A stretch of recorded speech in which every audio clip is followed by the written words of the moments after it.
Hey, I'm Rusty Secrest. I organized this event today here in downtown Monroe, basically just to show support for the Confederate flag and the monuments. Um, Everything turned out peaceful like I'd hoped. Basically just trying to get the message across that the Confederate flag's not a symbol of hate or racism. Um, if everybody just do their history, read about it.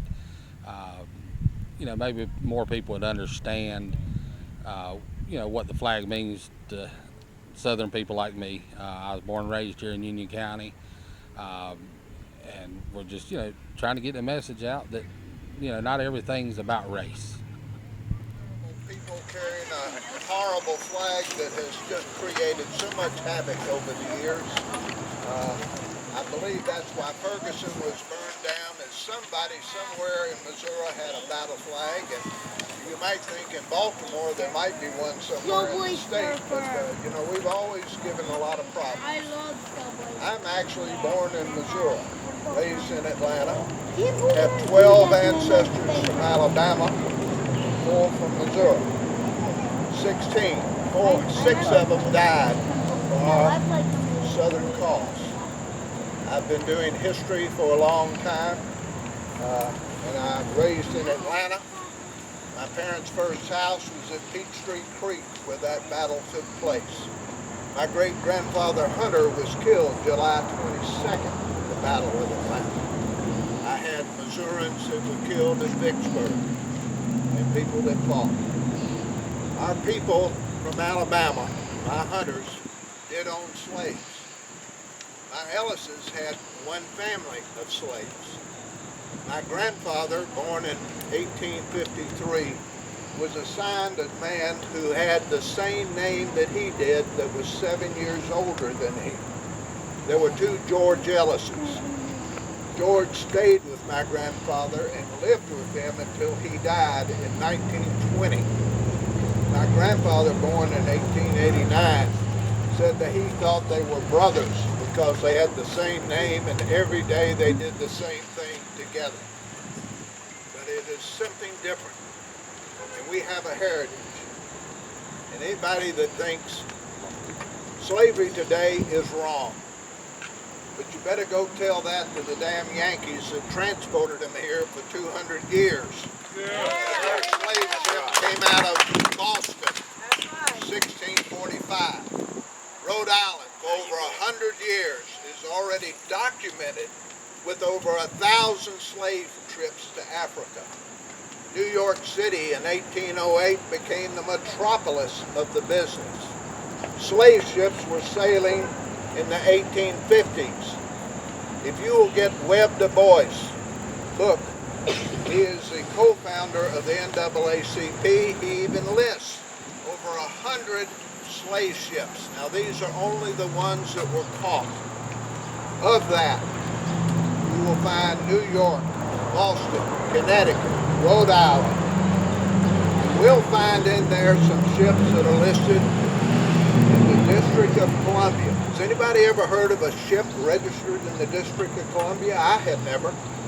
There are a few from New Orleans and Savannah, a few from Charleston. But that was not owners. They used many different trails of these ships. Sometimes 3 and 4 owners would be taken in. One of the men that worked with them was from Brazil, a slave trader. He was big in the coffee business, and guess where he had offices? Washington, D.C. We are and did have slaves. If you ever look at the uprisings in New York City, the 1700s, they burned them at the stake. Now, slavery today is wrong. We, as Southerners, know after the war what slavery would really be, and today we see the history being rewritten. The Yankees have always said we're the good guys. But who in the world can tell me how many slaves swam here from Africa?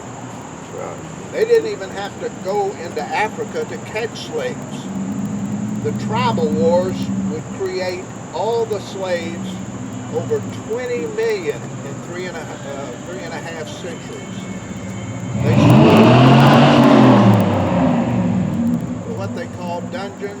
tassels. The United States actually made the shipping of slaves illegal, punishable by death in 1808.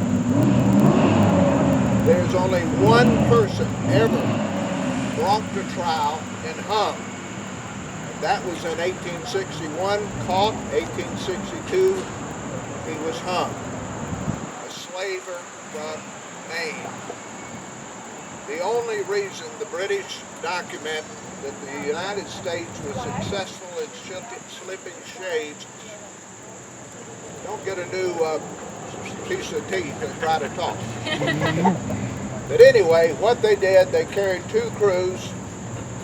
They flew the American flag going over to Africa, the foreign flag as they loaded them. And if they saw a British ship, they'd keep the American flag up because there was, from Massachusetts, an agreement to try to stop slavery. But only American ships were able to board an American ship to search for slaves. The U.S. Navy was so successful in 20 plus years that they only caught 2 slave ships up until 1860. But we have a heritage. And if anybody doesn't think when you pay in 83% of the budget and all of a sudden the South leaves, and Lincoln doesn't have $100 million, but only 17, and all of a sudden the South starts creating, instead of an average of 48% on every dollar of imports, and the South puts in 4 to 6%, even New York saw that the trade for our country was going to shift south. The only big mistake is we thought we could lick the Yankees 10 to 1. And we all know it's only 5 to 1 in reality. But our people put up with more than anything. The reason we're mad with the Yankees is not the battles, because if you serve, you know if you defend a place, they can shell it. But they shelled our homes, they shelled our cities with civilians. It's documented that over 100 to 150,000 women and children and old people died from starvation. Being from Georgia, in July, Sherman shelled Atlanta, very much as a military defense area. The burning of downtown Atlanta was in October and November. They had poisoned the wells, stopped any food from coming in. They turned out women and children with no homes. He bragged that he burned Georgia 50 miles wide, killed everything they had, trampled everything they did. Columbia, North Carolina, we suffered what you call total war. And when you do that, there is where both honor and hate run side by side. We have an honor. We need to recognize not only our men, we had women that went through so much that no one could even think of it. They had to write the soldier and tell him, you've either got to come home or we will starve to death. So wear our flag, whether you wear a battle flag, a second national, or a first national. Our history is there. Their history has been hidden for 150 years. They don't want to, if you'll notice, we've got to talk about slavery, but you can't open your mouth. We have an honor. We have a duty.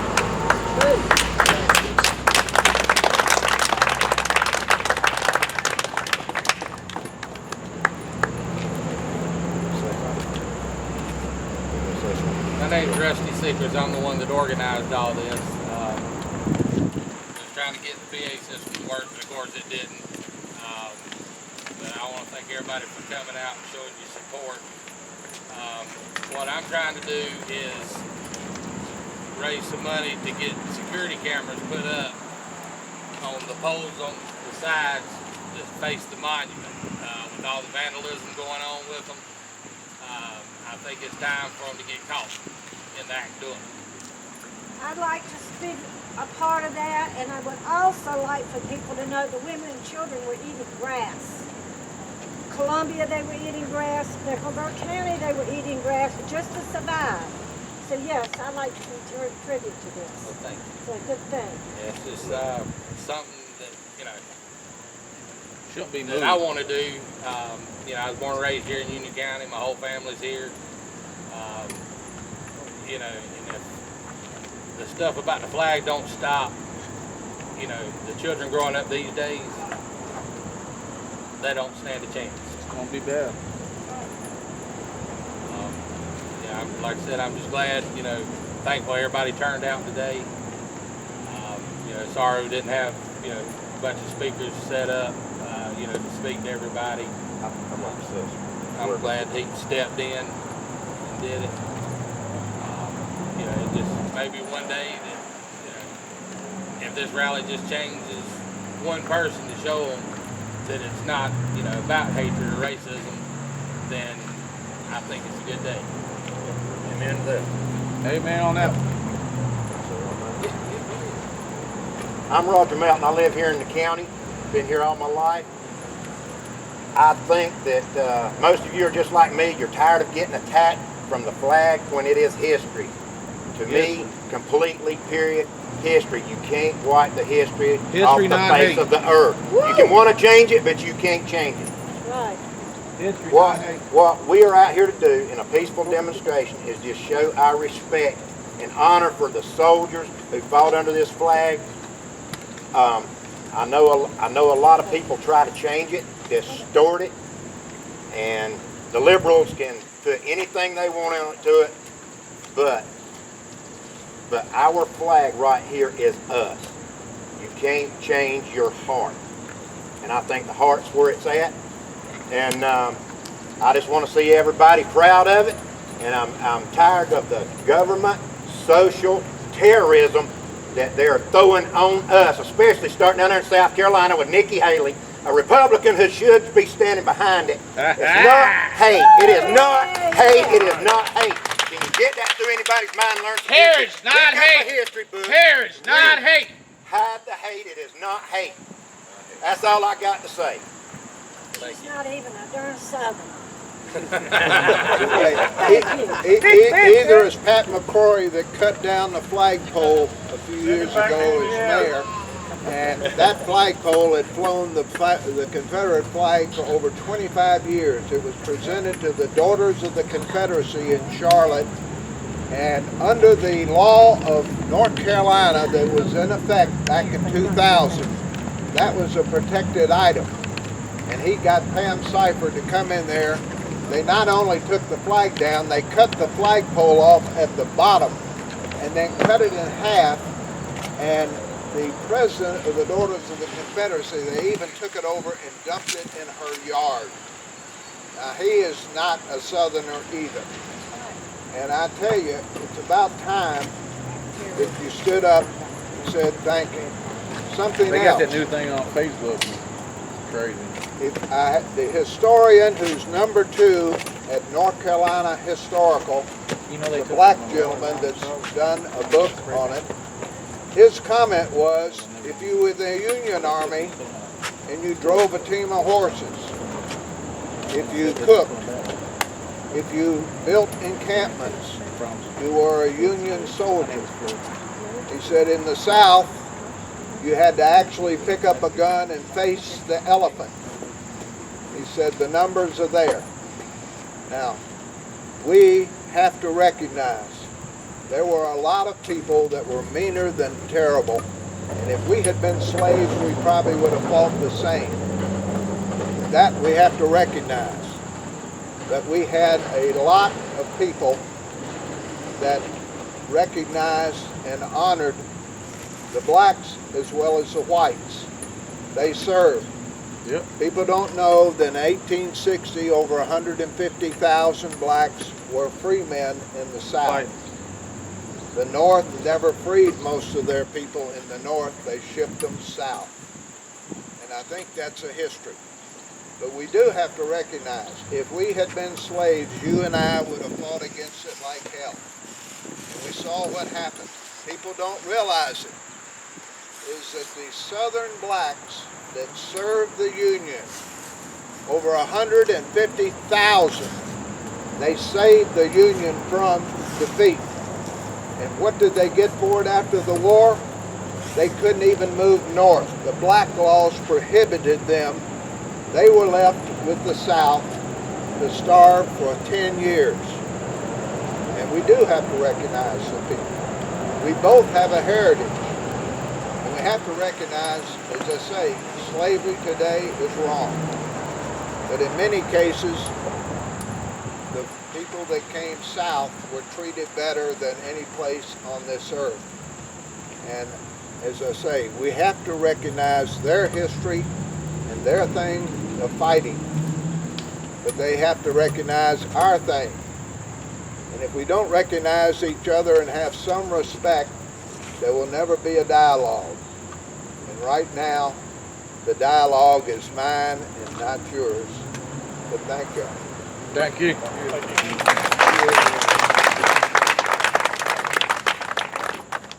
We talk- we- we- better because they're still coming. Well, we talk about slavery, but it never was about slavery to begin with. It was about taxes, imports, Yep. tariffs, money, land, greed. The Northern Empire expanded is what happened. So everybody, be proud of your heritage, fly your flags, wave them high, and let them see them because they're not coming down. That's right. Amen. Right.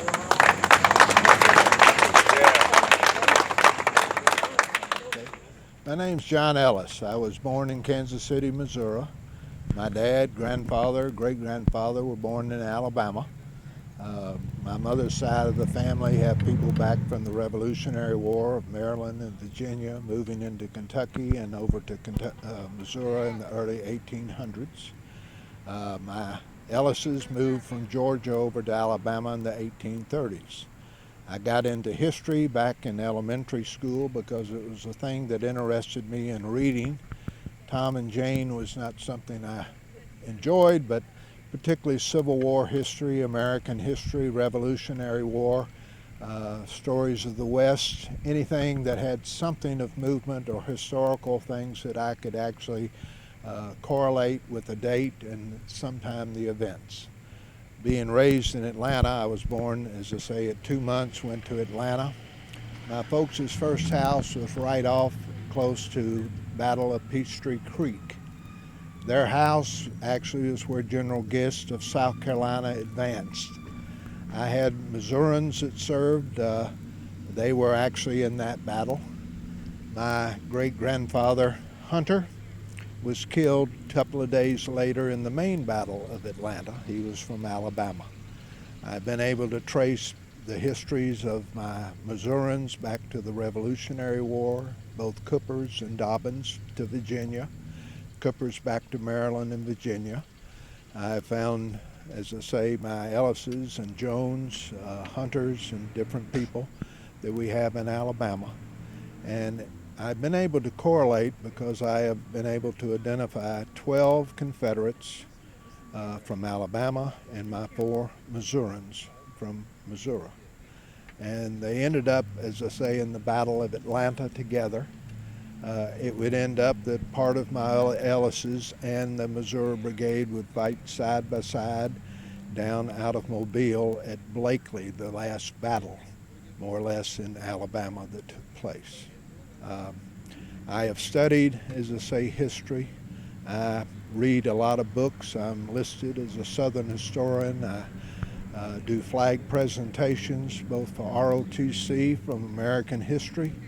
I do Civil War things, 400 and something students through Mint Hill. And I've been active both in the Sons of Confederates. A group tried to remove the American flag. My family go back, as I say, to Revolutionary War. I honor Confederate, but I am an American much longer. I served as in the United States Air Force. I attended Georgia Tech, graduated from Georgia State. We've been in North Carolina since '71. The rich history gave me an opportunity up here, particularly of the Revolutionary War, which didn't happen in Georgia where I was. But I've learned to respect both sides of things. I grew up as a youngster where actually our maid was teaching my younger sisters the song "We Shall Overcome." I didn't know about that. My family had raised me that I gave up my seat on the bus, which was the major way of transportation. It didn't matter whether she was black or white. I respected people. My wife married me because I carried a tree to our maid each year and did things. My dad even spoke at her funeral, which was at Martin Luther King Sr.'s church. It was a time that we grew up. The thing that we're missing today, in my opinion, is respect, period. The battle flag can be a selected item, but I don't think in Ferguson, Missouri, where the burning and shooting and the problems were, or up in Baltimore, out in LA, or the killings in Chicago. It's an item more or less selected by a few and politicized. You will probably find at least 99+% of Southerners that wish the death penalty on this man that killed so many in Charleston, innocent, Christian, wonderful people. I went in the service back in '60. It was kind of a turning point. I was raised in segregation. Our high school, elementary school, they were segregated. We had a black group that lived pretty close, and in the off season we would do what we call touch tackle football. We were trying to get some of those guys into our high school, but it wasn't going to be at that time. The service, I found out, was probably the best thing that I ever had of actually reaching out to people of other minority groups or people. When in the service, it doesn't matter what color you are, it's the dependence of that person. I wasn't in combat, but I know if it had been, whoever was with me, I would do everything I could to get that person out, and I would hope and pray that that would go back the same way. Veterans respect veterans. The Purple Heart men are both colors. Bullets do not take a chance of who and what. But I think it's probably the best thing for our races to have something like that, because you learn to depend on the person, not their politics, not their religion, but them. Today, we talk about, as I say, opening the dialogue on the battle flag, but there isn't a dialogue. I would like to see that and hope that sometime that will happen. I am a historian. I have studied more of what has gone on and who was bringing the ships, which was the North. The South was producing cotton after the 1800s, but actually up until the 1890s and the first census, it's almost parity. It's about 45-55 in slavery. Slavery was more confined in South Carolina in the rice industry. When cotton became king, it became large. Webb Du Bois, I even have his books from Englishmen on slavery since the ADs, a book called Complicity by Hartford, Connecticut, that has actually gone back and brought up the number of ships and a lot of the things that went on by the North and doing things. Also a book by a New Yorker on the economics and the political parts of it.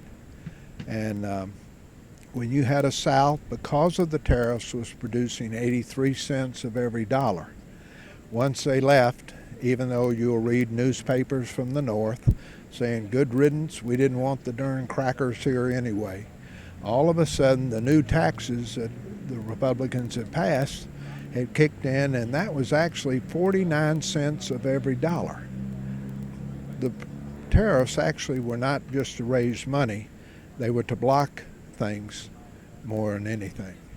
Once you had, for instance, $100 million in a budget to run our country, and all of a sudden 83 million was gone. And then you had the South, because of the high tariffs, had selected to have what you would call tariff and duty open ports, free ports. Now they probably were going to go with a 4 or 6%, we didn't have a major type of government to have to support. But boy, that meant that the entire industry and importation and out of the north would shift down to the southern ports. And at that time, you will see in late March, the whole thing changes in the north. It is money. The blacks were not even given credit until about 2 years in the war. 150,000, the black reenactors say 186,000. But they were the ones that actually saved the North from losing the war. But after the war, even the 100,000+ of Southerners that served in blue uniforms were not allowed to immigrate north. The first black laws actually took place in Illinois, 1846. No black could even come in the state. You had the same thing in all of the states.